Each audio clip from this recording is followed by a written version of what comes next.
Hello, and welcome to Algebra 1 SOL Prep Week 11, Lines and Curve of Best Fit.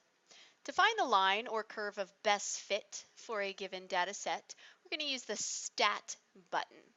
Often it's going to be a problem like this example where we have two lists, maybe in a table, maybe in a set of ordered pairs, and we're going to need to press Stat Edit to enter the X values into list 1 and the Y values into list 2.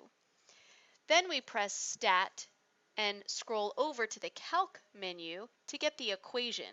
Now they will tell us in the problem whether we are looking for a line of best fit or a curve of best fit. And if we're looking for a line of best fit, we use the for linear regression. If it's a curve of best fit, that's a quadratic model, so we're using 5 for quadratic regression. Now our screen, when we've done that, is going to look like this for a line of best fit, where they give us the skeleton of the equation, y equals ax plus b, and they tell us what a and b are, and we put those values into the a and the b like this. Here the a came before the x, and a is 0.8, so the 0.8 goes before the x. Here the b comes after the plus sign, and the b is 19.6, so we put the 19.6 after the plus sign. Similarly, if we're doing a quadratic curve of best fit, they give us y equals ax squared plus bx plus c and the values for a, b, and c. We usually will need to round the values. So for the a, which is in front of the x squared, they said negative 0.18149, and it keeps going. Usually rounding to at least 3 decimal places is a good idea. So negative 0.181 will go in front of the x squared. In front of the x is the b, and the b is 4.882, so we put that in front of the x. And then the c is last after the plus sign, and the c says 1.394, so that's going after the plus sign all by itself with no x.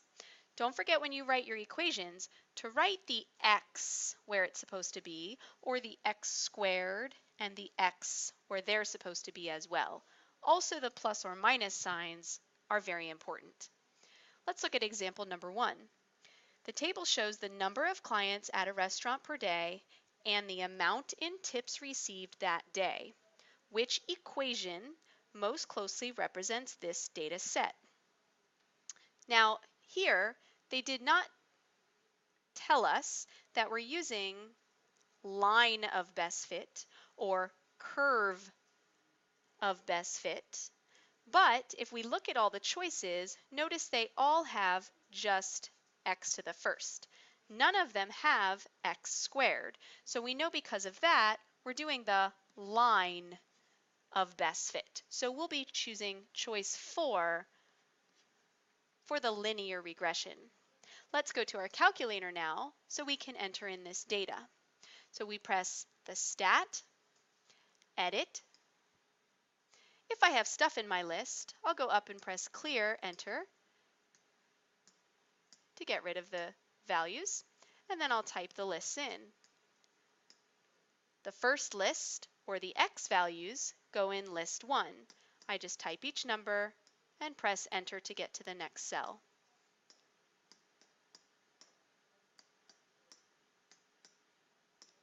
When I'm ready for the next list, I scroll over to the right and I type in the next list.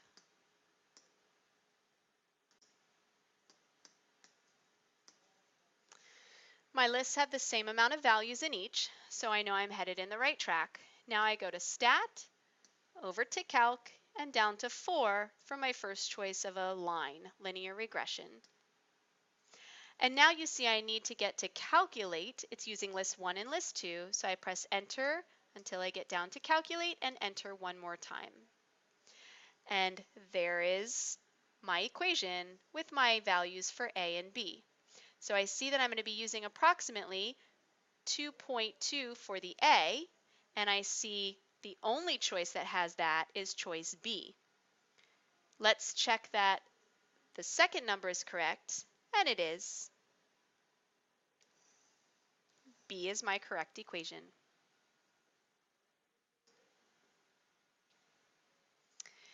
Using a linear or quadratic model to find the best approximate answer, sometimes it says which best approximates, sometimes it says which best represents.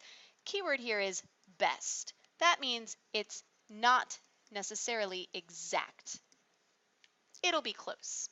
So we're going to follow the steps from the box above where we entered the lists and we made the line of best fit to find our best fit equation for the data table, the points, and we will write down the equation. Let's go ahead and do that for example 2. The table to the right shows the data collected on the number of hours a group of students studied for a test and the score each student then earned on the test. Based on the line, so here they told us it's a line of best fit, so we know that means we're going to be doing 4. Which is the closest to the score a student would obtain from studying for 4 hours? Which is the closest? So again, this is going to not be exact.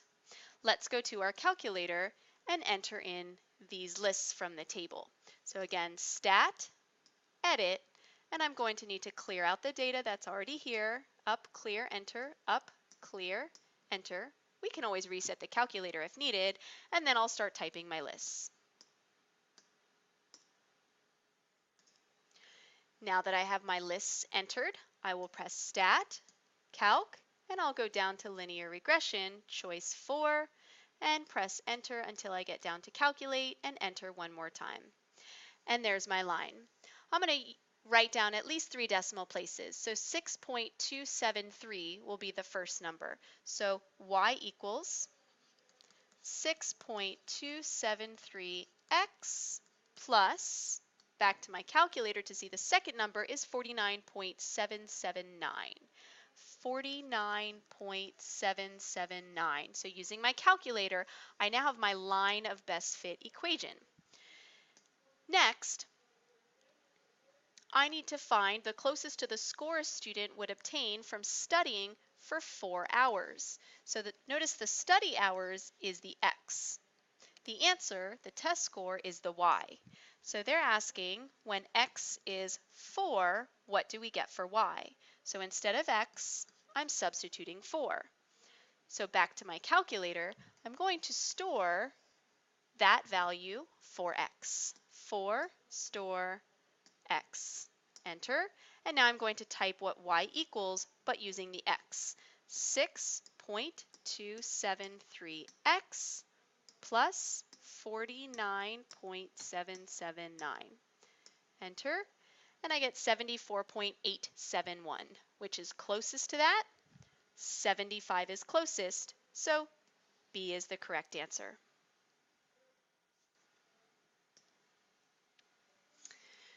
Using a linear or quadratic scatter plot to find the best approximate answer. Sometimes we're given a graph instead of data or an equation. Which value of x would best match a y value of 47? So notice in the scatter plot, we're thinking of it like it's following this trend if I were to make a line. So using that line, if the y value is 47, I'm looking at on the line that would match to, and then I go down and I look at, it matches with the x value 8. Similarly, which value of y would best match an x value of 5.5? So now I start at x. I go to where 5.5 would be approximately. I look up to where the data would be, and sometimes I like to make a line going approximately through the data. That's not the best line. Let's try that again such that we have some points above and below the line. That's better. And then I go over and I look at what is the y value, and it's approximately at 40. Let's look at some other examples. Number 3, based on the scatter plot, which x value would best match y equals 14? So again, I'm going to look at trying to sketch a line that goes approximately through the data such that some points are above and some points are below. Y equals 14 is here, because remember this is the y-axis, going over to the line and then going down to the x-axis. So on the x-axis, what is that best match? I'm choosing from 3, 4, 5, and 6. Here's 4 and here's 6. 5 would be in between, and it looks like it's closest to 5 of all of those choices.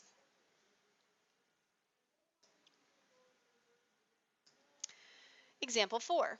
Which is most likely the equation for the curve of best fit for the relationship shown in the graph?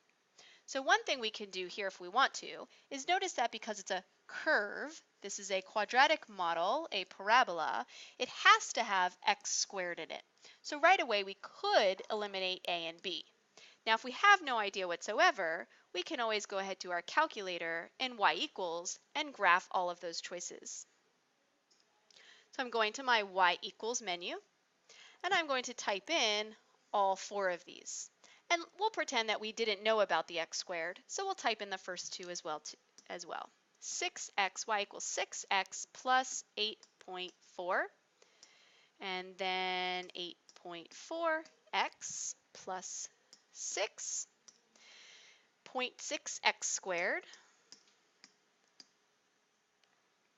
minus 0.1x plus 8.4, and then negative 0.1x squared plus 0.6x plus 8.4. Let's go ahead and look at our graph and see which one best matches. So notice the blue and the red, which were first, are lines. This is not a line, but this is an upside down U. The next one was a right side up U, and the last one, which is purple, is an upside down U. Now, if we don't remember that it was last, I can always go back to y equals, and I can see, yeah, the purple one is the 4th one that I entered. So I know that that is the correct answer.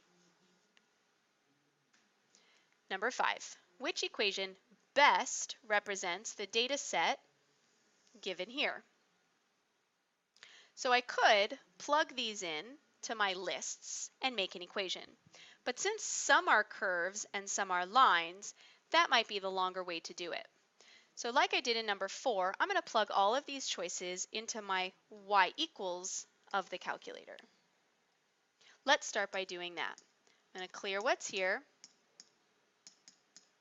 and enter my 4 choices. 1.1x squared. Now that I've typed all 4 in, instead of going to the graph like we did last time because we were trying to match the graph, this time we're trying to match x and y values. So that's going to be in the table. I'm going to press second graph to get to the table, and I'm going to examine the x values with each of the y values that are given. And I'm going to see which best represents the data set because I want the closest. It's not going to be exact when I see the word best. So back to my calculator, looking at the tables, I want to scroll up to -4 because that's my first x value. Which one closest matches -4.8? So that's not even negative, so definitely not the first one. Looks like the second one is the closest so far. Let's continue to check. -3, -8.2. So down at -3, -7.6 is closer to -8.2 than these other choices. Well, this choice is kind of close too. Let's look at the next one. -2 matches -9.1. Now this red one is still the closest. I'm going to look at the rest of them. -1 with -8.1. Again, this is the closest. So each time the red values are the closest to what I see in this list right here. And the red one was the second one I plugged in, so that will be the second equation. Lots of ways to use our calculator to help us answer these questions. I hope you learned a lot from this. Have fun practicing.